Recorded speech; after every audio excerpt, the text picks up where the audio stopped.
사람들 말로는 누가복음에서 가장 아름다운 이야기라고 하고요. 저도 그렇게 동의합니다. 누가복음에서만 아름다울 뿐만 아니라 인류 역사에 있는 여러 가지 이야기들 중에서 이 이야기만큼 찬란한 이야기가 그렇게 많지 않습니다. 여기 두 사람이 지금 길을 걸어가는데요. 엠마오로 가는 두 제자 이런 식으로 얘기를 해요. 그래서 두 제자 그러면 좀 남자 같고요. 두 제자 그러면 뭐가 조금 급이 높은 사람 같지만 사실은 여기 있는 이 사람들은 그냥 부부입니다. 남편의 이름은 글로바예요. 18절 보면 그 한 사람인 글로바라 하는 자. 다른 사람 이름은 얘기를 안 합니다. 왜 안 하냐면 부인이기 때문이에요. 어떻게 부인이라고 단정합니까? 확실하게 단정하기는 어려워요. 하지만 부인이기가 거의 확실합니다. 요한복음 19장 25절에 보면 요한은 예수님 십자가 아래 4명의 여자가 있었다고 얘기해요. 하나는 예수님의 어머니, 이모, 그리고 또 하나가 글로바의 아내 마리아입니다. 글로바의 마리아가 있고요. 그 다음에 막달라 마리아가 있어요. 이 글로바라는 사람이 성경에 복음서에 사람 이름이 그렇게 많이 나오지 않습니다. 요한복음 19장 25절에 나왔던 글로바, 그 사람의 아내 마리아, 그리고 여기 누가복음 24장에서는 글로바가 나와요. 그러니 글로바와 마리아 이 두 부부의 이야기입니다. 그럼 얘기가 갑자기 아래로 훅 내려오죠. 두 제자가 아니라 그냥 글로바와 마리아 두 부부의 이야기예요. 이 사람들은 예수님을 따랐던 사람이죠. 심지어 마리아는 예수님의 십자가 아래까지 갔던 사람입니다. 그러니 마리아와 글로바는 만만치 않은 사람들이면 분명해요. 예수님을 사랑하고 예수님에게 기대가 가득했습니다. 우리 본문에도 그래요. 능력이 많은 선지자, 우리는 그분이 이스라엘을 구원할 거라고 바랬어요. 그분이 그리스도일 거라고 우리는 믿고 따랐어요. 그랬던 사람들입니다. 여기 이 아름다운 이야기는요, 이 두 부부의 이야기이고요. 또 이 이야기는 동시에 모든 성도들의 이야기입니다. 오늘 이 엠마오로 가는 이 두 사람의 이야기를 잘 보시면 여기에는 아주 깊은 슬픔이 담겨 있어요. 뭔가 소망이 꺾어진 사람, 그 사람 둘이 걸어갑니다. 소망이 꺾어졌는데도 무슨 깽판 부리지는 않나요? 자기 집으로 갑니다. 어쩌면 그래서 더 처연해요.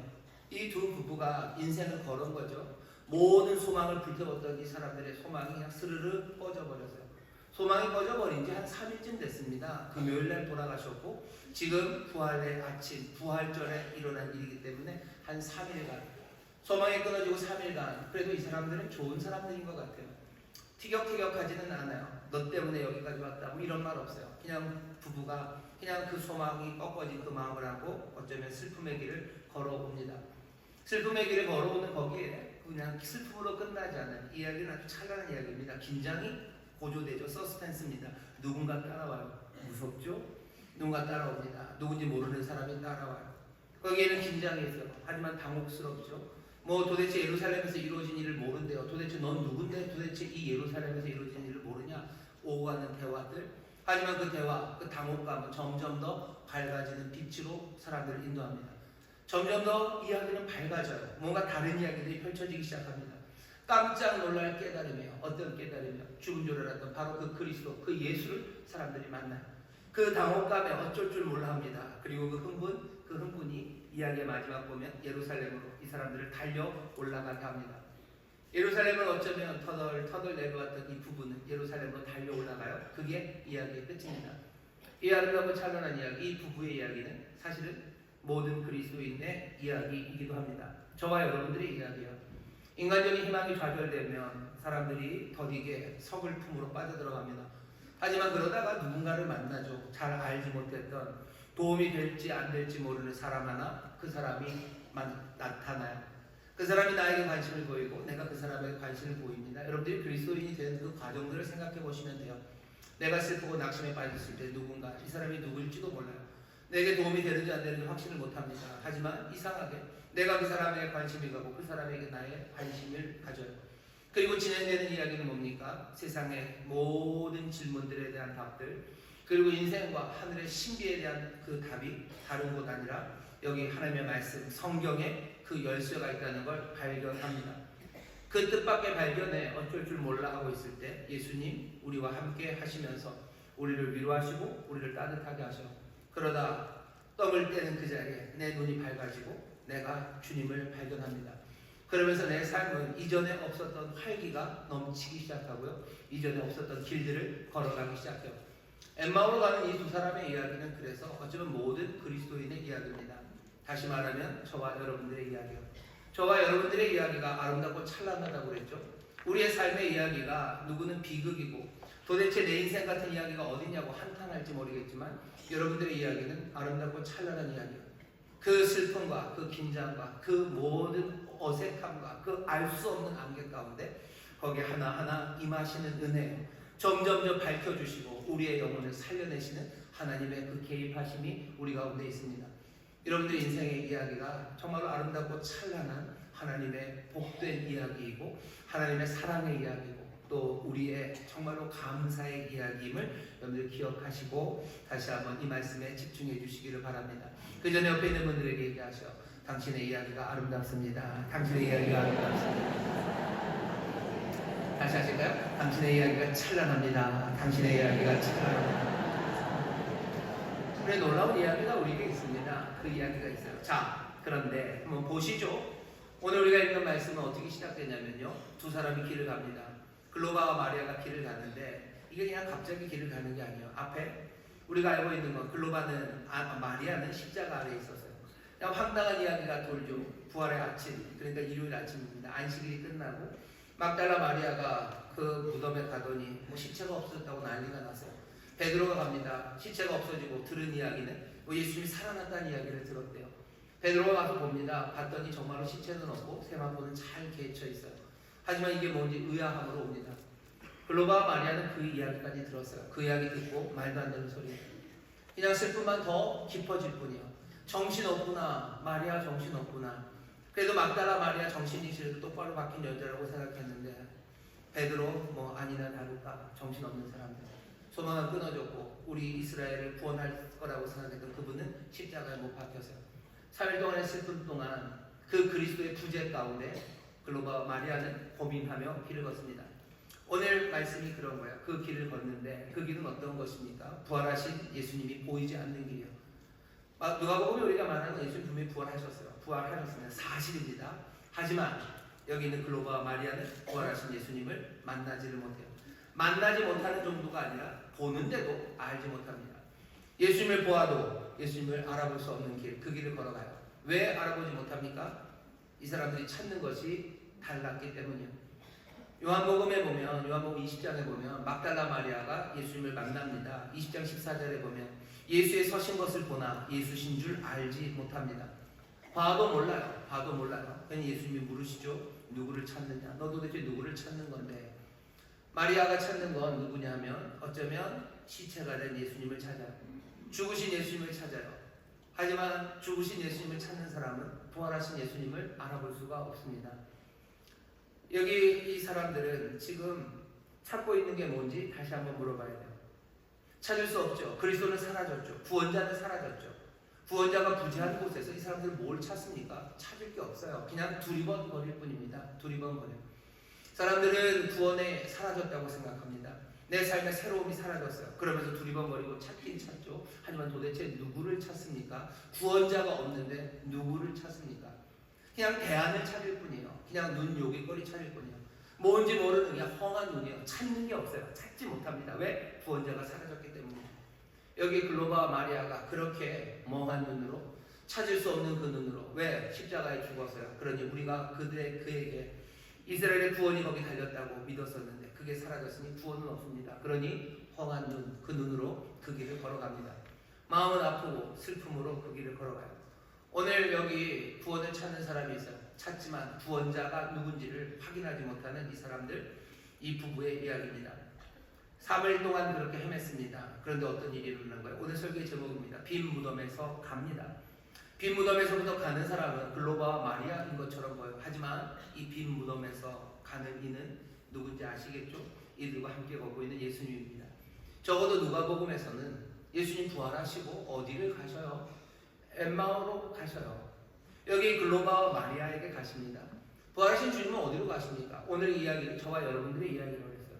부활하신 주님은 어디로 가십니까? 왕이시라며 그리고 구원자시라며 그럼 어디로 딴 데로 가셔야 되는 것 아니에요? 왕이고 구원자이신 이분은 글로바와 마리아 저와 여러분들에게 오셔요.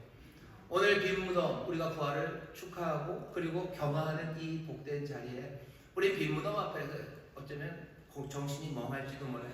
하지만 분명한 것 그분은 빈 무덤에서부터 가시는데 저와 여러분들에게로 오시는 줄 믿습니다.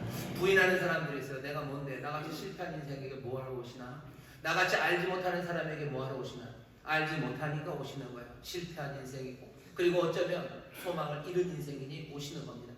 부활의 주님 빈 무덤에서 이들에게로 가십니다. 이 사람들은 3일 동안 찾았어요. 3일 동안 사실은 제대로 찾지도 못하는 찾음, 그것을 헤맵니다. 3일 동안 헤맸던 사람들에 관한 이야기가 누가복음 제일 앞에 한번 나와요. 누가가 굉장한 능력입니다. 3일 동안 헤맸던 부부의 이야기가 누가복음 2장에 있어요. 누가복음 마지막 24장에는요 3일 동안 헤매는 부부의 이야기가 다시 나옵니다. 2장에 나오는 부부의 이름은 요셉과 마리아입니다. 예수님과 함께 예루살렘에 갔다가 예루살렘에 예수님이 있는 것도 모르고 고향으로 집으로 돌아가는 길에 하루가 지나서 예수님이 없는 걸 발견해요. 다시 돌아오는데 하루, 찾는데 하루, 3일 동안 예수님을 찾습니다. 그 어린 예수님이 부모에게 하는 대답이 좀 당돌하게 들리지만 들어보시죠. 내가 아버지 집에 있어야 할 줄을 알지 못하셨나이까? 이게 무슨 얘기예요? 하나님의 아들은 어디에 있어야 됩니까? 마땅히 하나님의 집, 아버지의 집에 있어야 돼요. 하나님의 아들은 마땅히 아버지의 집에 있습니다. 아들은 마땅히 아버지의 집에 있어야 돼요. 찾았죠. 하지만 찾은 수고가 잘못된 거, 어쩌면 헛수고 내지는 슬펐던 이유는 아들은 마땅히 거기 있어요. 헤맬 필요 없어요. 마땅히 그 일 할 겁니다. 여기 똑같은 이야기가 다시 한번 3일을 헤맨 이 부부에게 들려요. 예수님께서 말씀을 설명하시며 이 부부에게 얘기해 준 이야기는 26절입니다. 그리스도가 이런 고난을 받고 자기 영광에 들어야 할 것이 아니냐. 이게 당연한 것 아니냐. 그리스도가 십자가에서 죽는 것, 고난받는 게 당연한 것 아니냐. 그러니 그 당연한 일을 그리스도가 받았으니 이제 그리스도는 뭐예요? 또 영광도 당연히 받을 거예요. 부활하실 거고, 그리스도가 영광 받으시는 일은 그리스도의 구원, 그리고 그리스도가 왕 노릇하는 것, 세상을 새롭게 만드는 일, 그거 마땅히 할 겁니다. 그게 예수님이 이 부부에게 알려주는 거예요. 마땅히 아들은 아버지의 집에 있는 것처럼 그리스도라면 마땅히 그리스도 일을 하지 않겠느냐. 십자가에 달려 돌아간 게 잘못된 게 아니에요. 그건 마땅히 그리스도가 해야 할 일이에요. 부활하는 건 마땅히 그리스도가 해야 될 일이에요. 그러니 마땅히 그리스도가 해야 될 구원하고 그리고 새 세상을 여시는 일, 그건 마땅히 내가 할 거라는 약속의 말씀을 이 부부에게 깨닫게 하십니다. 이 말씀을 들을 때 이 부부의 마음은 뜨거워졌대요. 이게 무슨 얘기입니까? 구원이 사라진 줄 알았어요. 새로운 세상은 더 이상 오지 않는 줄 알았어요. 하지만 이제 얘기하시죠. 그리스도는 그리스도의 일을 하실 거예요. 죽은 것, 사라진 것 아닙니다. 마땅히 그리스도의 일이었고, 부활하시는 것 마땅히 그리스도의 일이고, 그러니 이제 그 그리스도께서 마땅히 해야 할 그 구원의 일과 새 세상을 여시는 하나님 나라 가져다 주시는 그 일을 이제 우리에게 이루어 주시는 줄 믿습니다. 그 이야기를 이 사람들이 들은 거예요. 그리고 마음이 뜨거워지기 시작합니다. 그리스도의 구원, 내가 찾아야 되는 답이 사라진 줄 알았어요. 구원은 없는 줄 알았어요. 새로운 세상은 오지 않는 줄 알았어요. 기대를 했었는데 그것들이 끝난 줄 알았어요. 근데 이제 그 주께서 얘기하시죠. 아니, 그게 아니다. 그리스도는 그리스도의 일을 마땅히 할 겁니다. 3일을 고뇌하며 헤매던 이 부부에게 주께서 대답을 주시는데 오늘 우리에게도 그 대답을 주십니다. 여러분의 구원이 없다고 생각하고 새 세상이 열리지 않는다고 생각하는 사람들, 도대체 무엇을 찾는지, 누구를 찾는지 모르며 두리번거리며 살았던 내 삶에 주께서 오셔서 오늘 분명히 답을 주셔요.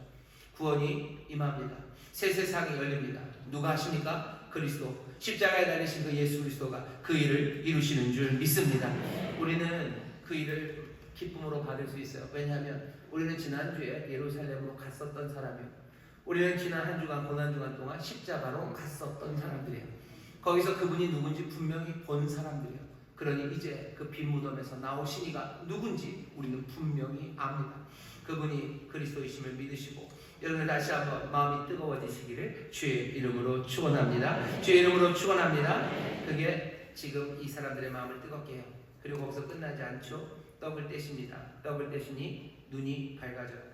눈이 밝아진다는 얘기가 30절입니다. 저희와 함께 음식 잡수실 때 떡을 가지사 축사하시고 떼어 저희에게 주심에 저희의 눈이 밝아져 그인 줄 알아보더니 예수는 저희에게 보이지 아니하시는지라.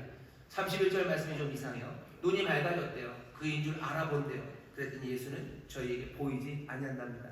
얘기가 좀 이런 것 같죠. 기껏 이제 알아봤더니 예수님이 얄궂게 싹 사라져 버리신 거예요. 얄밉죠. 이제 알아보고 뭔가 좀 즐거워야 되는데 예수님 참 얄미우시다, 참 바쁘시다 이렇게 생각할 수도 있는데 그런 뜻은 아닙니다. 눈이 밝아져 알아봤어요. 근데 보이지 않습니다. 이건 어떻게 이해하셔야 돼요? 눈이 밝아졌어요. 그러니 보이지 않아도 알아봅니다. 보이지 않아도 알아본다는 얘기가요, 에피기노스코예요. 보이지 않아도 압니다. 어떻게 알아요? 에피, 훨씬 더 깊이 알아요. 구체적으로 알아요. 내가 예수님 보이지 않아도 이제 더 깊이 아는 것. 내가 예수님 보이지 않아도 부활하신 주님이 그리스도로서 그리스도가 마땅히 하실 일을 해야 된다는 것을 나는 깊이 압니다. 그들을 흔들리지 않고 압니다. 내가 손을 꼭 누르고 바로 이거라고 압니다. 그게 언제요? 우리의 눈을 밝히실 때, 이 떡을 나눠주실 때요. 오늘 우리가 말씀을 함께 나누고 있어요. 이따가 떡을 뗄 겁니다. 여러분, 떡을 뗄 때 이 떡이 누가 주시는 겁니까? 장로님이 주십니까? 아니면 내 옆 사람이 주십니까? 분명히 전하는 건 전하는 거예요. 하지만 우리는 이 떡을, 바울도 그러죠. 내가 너에게 전하는 것은 주께 받은 것이니 주께서 잡히시던 밤에 하며 했던 바로 그 자리입니다. 오늘 이 떡과 이 잔은 주님 나눠주시는 거예요. 오늘 우리가 말씀을 나누죠. 말씀을 전하죠. 이것도 제가 전하는 건 아닙니다. 와, 목사님 뭐 자기가 뭐 신적인 거 아니요. 그런 의미는 전혀 없습니다. 그런 의미는 전혀 없어요. 말씀을 전해주시는 이도 주님이셔. 떡을 나눠주는 분도 주님이십니다. 주의 말씀이 전해질 때 내 마음이 뜨거워지고요. 주께서 이 떡을 우리에게 주시는 거예요. 자기의 살을 주시는 거예요. 자기의 피를 내어주시는 거예요. 우리에게 이것 내어주실 때, 이 은혜와 자비를 내어주실 때 우리의 눈이 밝아져 예수가 보이지 않아도 주님을 더 깊이 아는, 예수 부활하신 주님 내 눈앞에 보이지 않아도 내가 주님 그리스도가 함께 하시고 그리스도와 영광 받으실 것을 마음에 깊이 믿고 깊이 알기 시작하는 여러분들 되시기를 주의 이름으로 축원합니다. 주의 이름으로 축원합니다. 옆에 있는 분들에게 가시죠. 보이지 않아도 깊이 압니다. 보이지 않아도 깊이 압니다.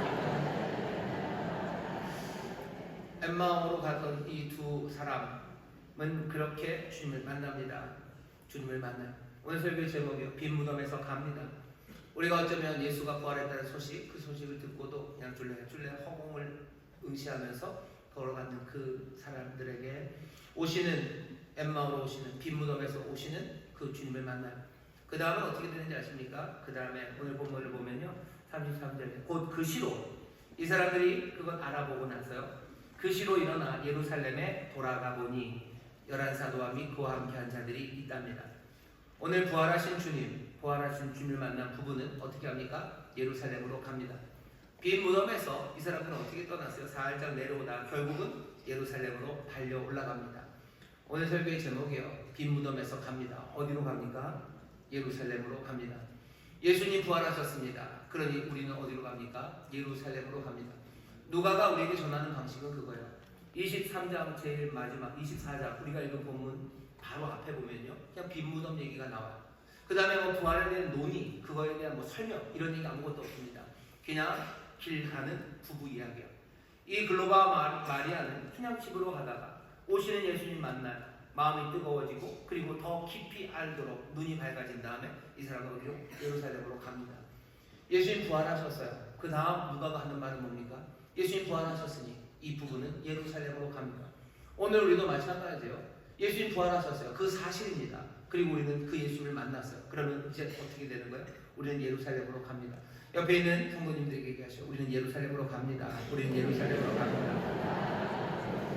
예루살렘으로 가요. 빈 무덤에서 이 사람들은 예루살렘으로 갑니다. 예루살렘은 어떤 곳인데요? 성전이 있는 곳입니다. 성전이 있는 곳이요. 아, 성전. 아, 그렇구나. 예배하러 가는구나. 아니, 예배하러 가는 건 맞아요. 하지만 잘 생각해 보시죠. 예루살렘은 어느 곳이냐면요, 예수님은 하나님이 계신 곳이죠. 예루살렘. 하나님이 왜 거기 계십니까? 그냥 오시고 싶으셔서 오신 거예요. 하지만 그 예루살렘, 하나님은 하나님의 백성들 가운데 거하셔. 문제 많은 사람들, 깨어진 그 삶 가운데 하나님의 사랑이 임하는 겁니다. 예루살렘은 그런 곳이에요. 하나님의 성전이 있다는 건 그냥 거룩한, 뭐 사칠대 불가사리가 있는 곳이 아니에요.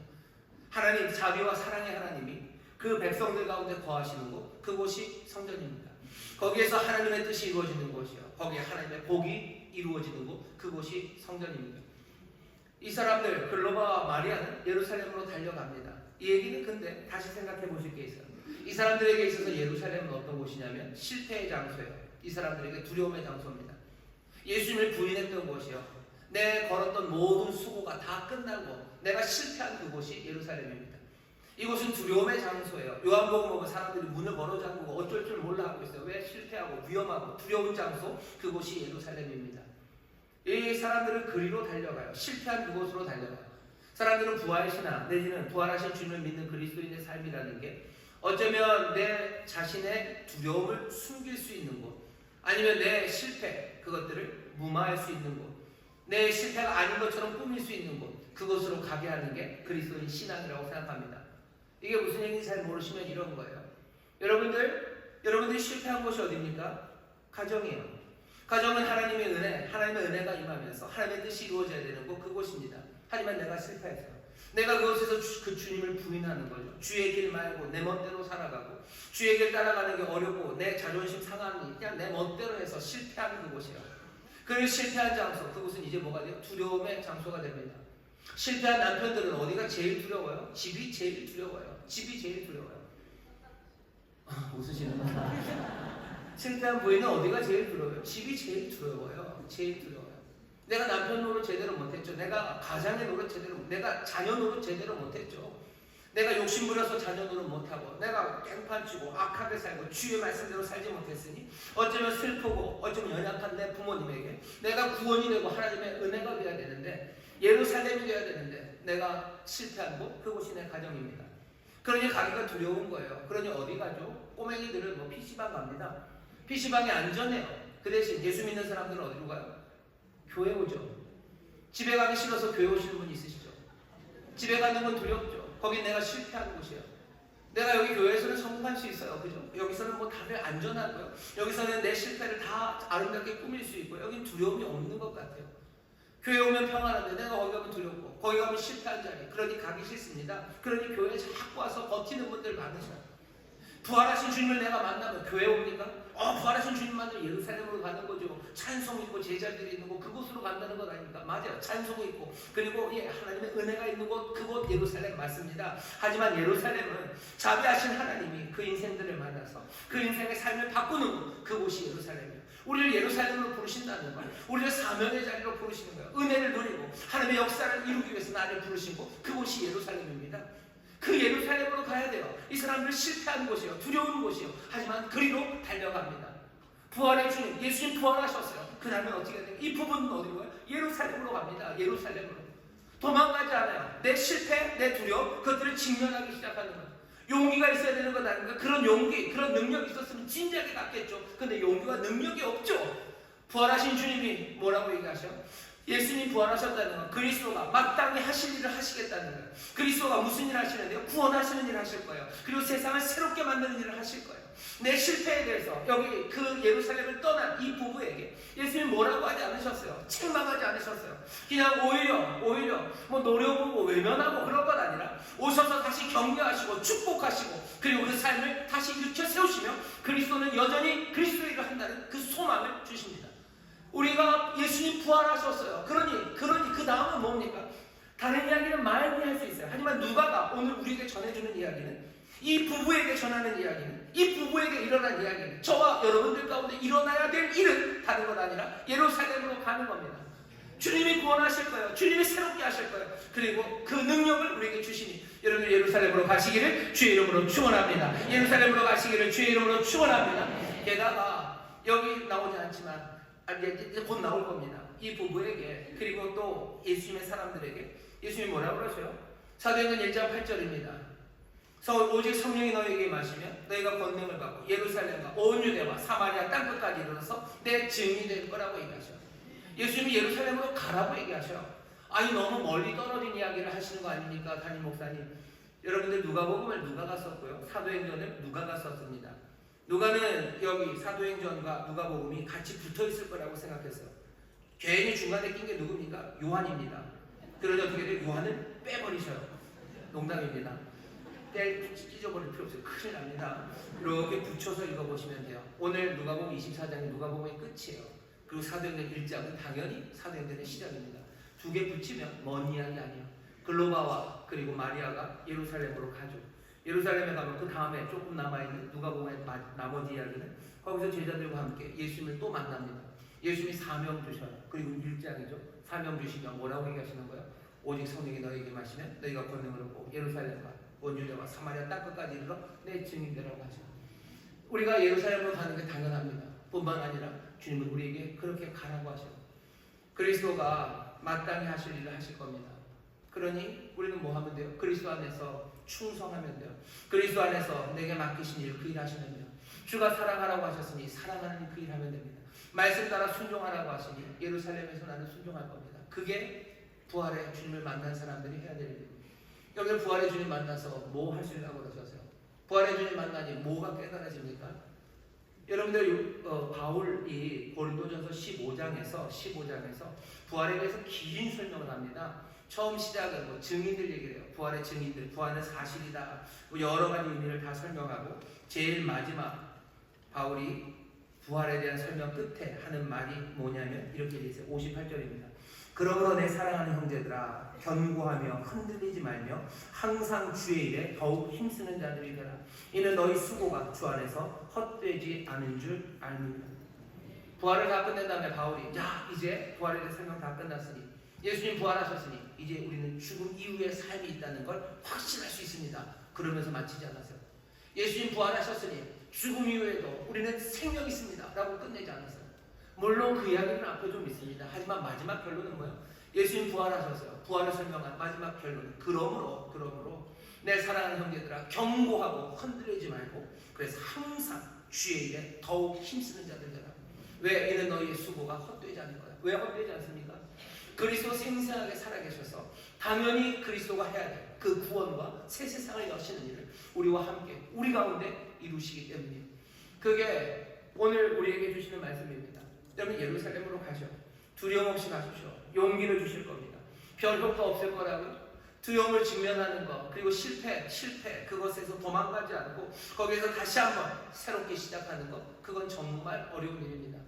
내 가정에 하나님의 나라가 임해야 되는 건 알지만 내가 실패했기 때문에 두려운 거야. 그러니 도망가는 거죠. 그냥 눈은 편하고 어디에 구원이 있을까 찾지도 못하고 가요. 그런데 주님께서 부활하신 주님이 우리에게 오셔서 말씀하시는 거예요. 자, 나 그리스도 여전히 마땅히 그 일을 행할 거라. 그러면 우리를 예루살렘으로 보내시는 거죠. 그러니 우리는 어떻게 됩니까? 염려하지 마시고 가정으로 돌아가십시오. 가정 돌아가시오. 여러분 일터에서 망하신 분 있으시죠? 일터에서 실패하신 분 있으시죠? 후배 밑에 직원들에게 아주 그냥 나쁜 짓 하셔서 주 안에서 행하지 못하시고 나쁜 짓 하셔서 실패하시고 그러니 거기가 두려운 거예요. 내 직장 상사에게 내가 한 일이 그래요. 그러니 아직 잘리지는 않아서 별로 가고 싶은 마음 없어요. 늘 마음은 없어요. 교회에서 늘 교회 가고 다른 데 가고 어디 피할 마음들 그거 살아갑니까? 오늘 우리에게 하시는 말씀은 주님 부활하셨어요. 그러니 내가 싫다고 두려워하는 그곳으로 가셔요. 그곳으로 가서 뭐합니까? 항상 주의 일에 더욱 힘쓰는 자 되셔요. 그곳에서 하나님의 사랑이 우리 아픔을 만나는 것 내게 사명 주신 것 주께서 내게 명하신 것 그것 해 나가기 시작하는 겁니다. 가정에서 내가 해야 할 일들 일터에서 내가 해야 할 일들 내가 실패하고 두려워하는 그곳으로 가셔. 구역장으로 실패하신 분들 있으셔. 구역장으로 실패하신 분 있으시죠? 그래서 제일 무서운 게 뭐예요? 구역이 제일 두려워요. 구역 식구들 만나기 싫어요. 내가 구역장 보기가 싫어요. 내가 실패하고 두려워하는 곳입니다. 하지만 부활한 주님 부활하셨습니다. 그러니 어떻게 하셔? 예루살렘으로 여러분들 가십시오. 가셔서 주의 일에 힘쓰십시오. 이게 안 될 것 같다고요? 아니, 이는 너희의 수고가 주 안에서 헛되지 않은 줄을 알미니라. 왜? 주님 생사하게 사셔서 지금 그리스도의 일을 하고 계시기 때문인 줄 믿습니다.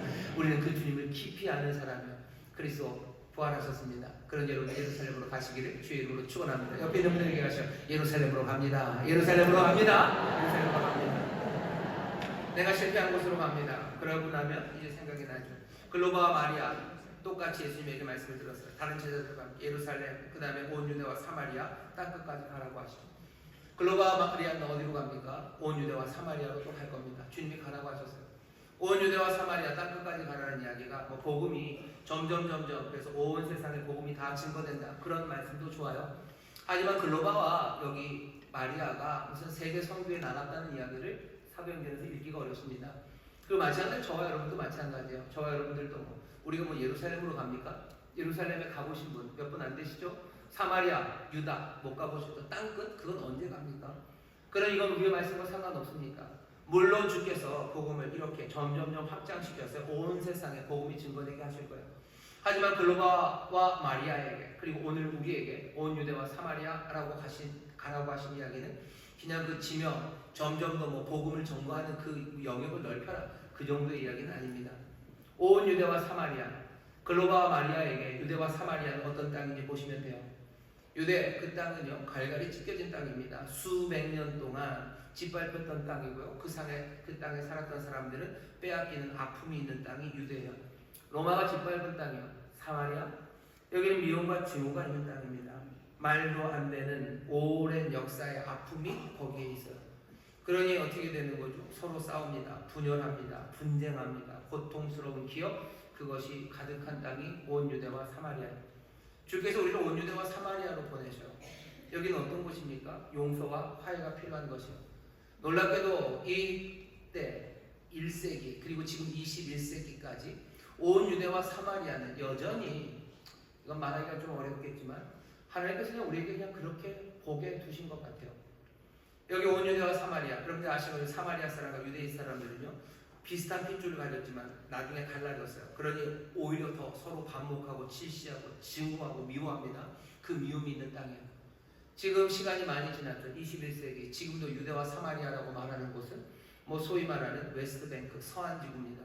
요단강 서쪽, 요동강 서쪽 원래는 팔레스타인 사람들이 살라고 협정을 했던 땅. 하지만 여전히 유대인들이 들어가서 정착을 만드는 곳.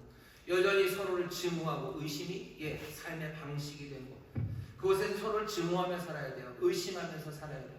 잔혹한 폭력이 끊이지 않는 곳. 서로를 향한 분노와 미움이 가득한 곳. 그곳이 온 유대와 사마리아입니다. 온 유대와 사마리아에 가서 내 증인이 되래요. 주님은 그리스도는 그리스도 일을 하실 겁니다. 그분은 누구신데요? 그분은 우리의 구원자예요. 그분은 왕입니다. 어떤 왕이요? 어떤 새로움을 만드십니까? 그분은 평화의 왕이에요. 모든 것들을 짓밟고 누구에게 왕창 몰아주는 그런 왕 아니에요. 이분은 기묘한 모사입니다. 전능하신 하나님의 영존하신 아버지예요. 하지만 동시에 평강의 왕이십니다. 하나님의 아들은 화평을 만드는 이가 하나님의 아들이라 일컬음을 받을 겁니다. 이분 하나님의 아들 평강의 왕이 우리를 어디로 보내셔요? 온 유대와 사마리아로 보내시는 거예요. 오늘 예수님 부활하셨어요. 그리고 부활하신 주님 우리를 어디로 보내십니까? 온 유대와 사마리아로 보내셔요. 달리 말하면 주님 부활하셨습니다. 그러니 우리는 온 유대와 사마리아로 갑니다. 용서와 회개가 필요한 그곳으로 가는 겁니다. 이 일이 됩니까? 한다고 됩니까? 잘 안 되죠. 용서와 화해를 만들어내는 게 얼마나 어렵습니까? 그러니 다시 고린도전서 15장 58절이요. 그러므로 내 사랑하는 형제들아 견고하며 흔들리지 말며 항상 주의 일에 더욱 힘쓰는 자들이 되라. 이는 너희의 수고가 주 안에서 헛되지 않은 줄 알미니라. 왜? 부활하신 주님을 내가 믿기 때문에. 그리스도는 당연히 그리스도 일을 하실 겁니다. 그러니 그리스도의 그 주의 일에 여러분들 더욱 힘쓰셔. 흔들리지 마시고 견고하게 그 일하셔. 용서하고 화해 만드는 일 안 된다고 하더라도 우리를 유대와 사마리아로 보내셔. 우리는 유대로 갑니다. 그리고 사마리아로 갑니다. 어디 멀리 가실 필요 없어요. 대한민국 지금 이 땅에 얼마나 유다와 같고 사마리아 같은지 몰라요. 증오와 의심 그것이 이 땅을 살아가는 방식이 되어버렸습니다. 특별히 정치적인 맥락에서 그래요. 증오가 맥락이 됐어요. 서로를 한 의심이죠. 저것들이 저러는 건 이래서 그러는 거예요. 잔혹한 폭력, 정말로 말도 안 되는 폭력적인 말들과 폭력적인 정책들 아니면 그 분쟁들, 분노 그것이 대체하는 곳이 그냥 우리나라입니다. 어쩌면 우리가 2025년 이 부활절을 맞아서 주님 부활하셨다고 말하는 우리가 해야 될 일은 용서와 화해가 필요한 곳 그곳으로 가는 겁니다. 정치 현장 그곳으로 가셔서 뭐 하는지 다 때려서 어떻게 합니까? 주께서 어떻게 하셨나 보시면요. 주의 일을 하는 겁니다. 주의 일을 하는 거예요. 화해를 만들기 위해서 증오를 내리고 의심 대신에 신뢰. 그 일이 되겠습니까? 다시 그러므로 내 사랑하는 형제들아 견고하며 흔들리지 말며 항상 주의 일에 더욱 힘쓰는 자들이 되라. 이는 너희 수고가 주 안에서 헛되지 않은 줄을 알미라. 일터에서 이런 이야기를 많이 하시죠. 정치 때문에 싸우기도 하시죠. 여러분들 뭐 하셔야 돼요? 그 사마리아, 그 유다에서 용서와 화해를 만들어내는 겁니다. 증오를 죽이게 해야 돼요. 의심하는 마음 내려놓게 해야 돼요. 서로를 향한 폭력들 그치게 만들고 험한 말 하지 말라고 얘기해야 되고 의심하지 말라고 믿어야 된다고 말해요. 이게 얼마나 어렵습니까? 다시 그러므로 내 사랑하는 형제들아 견고하고 흔들리지 말고 정말 항상 주의 일에 더욱 힘쓰는 자들 되고 너희 수고 헛되지 않음을 주 안에서 헛되지 않음을 너희가 알미니라. 직장에서 어쩌면 가정에서도 마찬가지고 SNS에서 정치 현장에서 어쩌면 이 일 해야 됩니다. 정치 현장만은 물론 아니겠죠. 많은 분쟁과 그리고 미움과 징후가 있는 그곳에서 정말로 그리스도의 평강의 왕의 일을 감당해야 됩니다. 주께서는 어디로 보내셔? 땅끝으로 보내셔. 땅끝이 믿지 않는 미전도 종족 그것도 좋아요. 하지만 땅끝이라는 건 중심이 아니라는 거죠. 중심이 아닌 바깥쪽입니다. 슬픈 사람들, 근심 많은 사람들, 버림받은 사람들, 그 땅끝까지 하나씩 하나님의 나라, 온 세상이 정말로 우리의 왕의 나라가 되기 위해서 우리는 보냄을 받은 사람들이에요. 내 주변에 있는 어렵고 힘든 사람들, 그 사람들을 정말로 하나님의 은혜로 하나님의 나라가 되게 하셔. 하나님의 천국을 누리게 하셔. 그게 우리가 해야 될 일입니다. 우리는 어디로 갑니까? 주님 부활하셨으니 우리는 예루살렘으로 갈 거예요. 모든 두려움과 실패가 있는 그곳, 하지만 내가 가야 하는 그곳, 정말로 하나님의 은혜를 이루어야 되는 바로 내 부르심의 자리, 그 자리로 갑니다. 도망가지 않습니다. 나는 예루살렘으로 갑니다. 전에는 내가 예루살렘을 떠나 내려왔어요. 왜? 나는 구원을 보지 못했기 때문이죠. 하지만 이제는 구원자 되신 생생하게 그리스도의 일을 행하시는 그분이 부활하셨으니 나는 예루살렘으로 갑니다. 나는 어디로 가요? 그분 따라 그가 보내시는 온 유대와 사마리아로 갑니다. 여러 가지 대립과 의심이 가득한 개인들과 그 세상을 향해서 가고요. 그리고 어렵고 힘들고 무너진, 하지만 주께서 고치시고 복 주실 그 땅끝, 어쩌면 가난하고 버림받은 그곳, 하지만 그 사람들, 하지만 바로 거기를 하나님의 나라가 만드는 그 일을 나는 하러 땅끝으로 갑니다. 그게 오늘 우리에게 주시는 말씀이에요. 예수님 부활하셨으니 사람들 하고 싶은 말들 많은 것, 하지만 오늘 누가를 통해서 주님이 우리에게 분명히 전하시는 것, 예수님 부활하셨으니 이제 너희들 어디요? 예루살렘으로 가라. 예루살렘으로 가자. 사마리아, 유다로 가자. 그리고 땅끝으로 가자. 우리를 부르십니다. 글로바 마리아 분명히 그 길을 걸어갔던 사람들입니다. 왜? 눈이 열려 주님을 깊이 알고, 그리고 그 말씀에 그리스도가 당연히 하실 일을 하시다는 그 말씀에 마음이 뜨거워진 사람들이기 때문에 그렇습니다. 오늘 주께서 여러분들의 마음을 뜨겁게 하시고 또 오늘 이 성찬을 하실 때 여러분의 눈을 밝히셔서 내가 주님을 깊이 알게 하시는 그 은혜가 임하기를 바라고, 그 주의 부활하신 가운데 정말로 가지 못했던 그곳으로, 두려워했던 그곳으로, 가려고 생각하지도 않았던 그곳으로 이제 가기 시작하는 여러분들 되시기를 주의 이름으로 축원합니다. 기도하겠습니다. 하나님 감사합니다. 오늘 이 부활의 기쁨, 부활의 주님 또한 만나게 하시니 감사합니다. 마음이 뜨거워진 자들 이제 또 이 성찬에 참여하기를 원합니다. 이제 우리의 눈을 밝혀서 보이지 않는 주님, 그러나 더 깊이 알게 하실 줄 믿사오니 주여, 정말로 부활의 주님 깊이 알면, 정말로 부활의 주님이 우리의 마음을 뜨겁게 하심을 가지고 가야 할 그 길을 기쁨으로 찬송하며 정말로 성령의 능력으로 걸어가는 우리 모두가 되게 하여 주옵소서. 감사드리며 예수님 이름으로 기도하옵나이다. 아멘. 여러분들 조용히 눈을 감아 주시기 바랍니다. 내가 너에게 전한 것은 주께 받은 것이니 곧 주 예수께서 잡히시던 밤에 떡을 가지사 축사하시고 떼어 가르사되 이것은 너희를 위하는 내 몸이니 이것을 행하여 나를 기념하라 하시고, 식후에 또한 이와 같이 잔을 가지시고 가르사되 이 잔은 내 피로 세운 새 언약이니 이것을 행하여 마실 때마다 나를 기념하라 하셨으니 너희가 이 떡을 먹으며 이 잔을 마실 때마다 주의 죽으심을 오실 때까지 전하는 것이니라. 사랑과 은혜가 많으신 아버지 하나님 감사합니다. 여기 글로바 마리아 같은 이들이 주 앞에 나왔습니다. 이제 주께서 떡을 떼시고 또 잔을 우리에게 전하실 때 주여 놀라우신 성령의 은혜와 그 능력 가운데 우리의 눈을 열어 정말로 주님 깊이 아는 그 복이 넘쳐나게 하여 주옵소서. 아버지 하나님, 우리의 마음을 뜨겁게 하시고 또 이 잔을 주시니 다시 한번 새 용기와 소망 가득하게 하여 주옵시며 성령의 권능, 그 놀라우신 능력으로 우리가 가야 할 그 길을 기쁨으로 감사함으로 걸어가게 하여 주옵시고 소망으로 또 주의 능력으로 감당해 나가는 우리 모두가 되게 하여 주시옵소서. 예루살렘에서 기적이 일어나는 것 믿습니다. 유다와 사마리아에서 기적이 일어나는 것 믿습니다. 땅끝에서 기적이 일어나는 것 믿습니다. 주께서 우리와 함께 하시고 주가 그리스도의 일을 마땅히 행하실 그 일을 행하시기 때문인 줄 믿사오니 이 소망으로 걷는 하나님의 사람들 될 수 있도록 오늘 이 성찬의 자리에 우리에게 믿음을 더하시고 하늘의 놀라우신 소망으로 넘치게 하여 주옵소서. 감사드리며 예수님 이름으로 축복하며 기도하옵나이다. 아멘. 우리 찬송가 281장 부르며 성찬에 참여하실 때 주께서 떡을 떼시고 우리에게 주십니다. 우리의 눈을 밝히셔서 주님 더 깊이 알게 하시는 놀라운 기적이 그 귀한 선물이 우리 가운데 임할 줄 믿습니다.